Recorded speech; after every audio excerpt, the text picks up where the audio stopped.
кошунага пайда жеткирүү, жакшылык кылуу, өзгөчө кошуна үйдө жок болуп кала турган болсо үйүн карап, малын карап, эгерде ошол жерде балдары кичинекей болуп калып кеткен болсо, кыздары калып кеткен болсо, алардын абийирин, алардын намызын сактоо кошунанын милдети болот тургандар.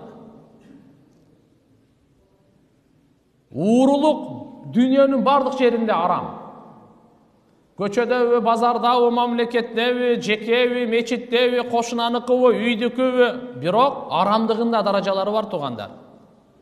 Мечитте уурдаган менен мечиттин сыртында уурдагандын экөөнүн күнөөсү тең эмес. Кошунаныкын уурдаган менен көчөдө башка бирөөнүкүн уурдаган экөөнүн күнөөсү тең эмес.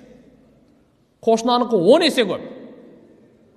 Башка бирөөнүн тоогун уурдады, кошунанын тоогун уурдады.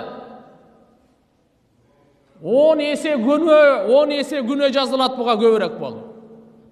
Ошондой эле зына, ошондой эле зыян жеткирүү бардыгын ушул санай берсе болот.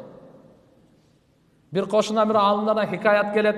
Дайыма ушур мусор жибере дегенде, мусор жиберсе ал кошунасы акылдуу да, ыймандуу адам экен, бир чакага толтура алма жиберген экен.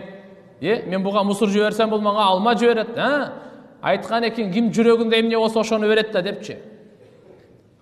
Жүрөгүңүздө эмне болсо ошону берет экенсиз. Ошондуктан кошунанын курсанчылыгында шерик болойлу. Кайгысын бөлүшөйлү. Өзгөчө кайгы болуп калганда шариятыбыз эмне дейт караңыз. Кимде кайсыл үйдө эгерде өлүк чыга турган болсо, ал жер тамак жасабасын дейт. Ал үйдө тамак чыкпасын. Алар өлгөндүн үстүндө көмгөн кылбагыла. Биз көбүнчө ушул жаман адатка кетип калганбыз тугандар. Бул жаман адатты таштап, шарияттын таза жолун кармашыбыз керек. Бир жерде көз жумган болсо, кошуналарды шарият милдеттендиртет. Түшкү тамагын алып баргыла, кечки тамагын алып баргыла, саркы тамагын алып баргыла, ысык чай алып барып бергиле, ысык нан алып барып бергиле.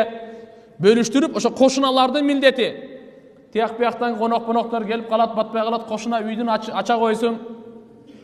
Мына кошуналык укук, мына кошуналык бир туугандык, мына кошуналык боорукерлик, мына чыныгы кошуна.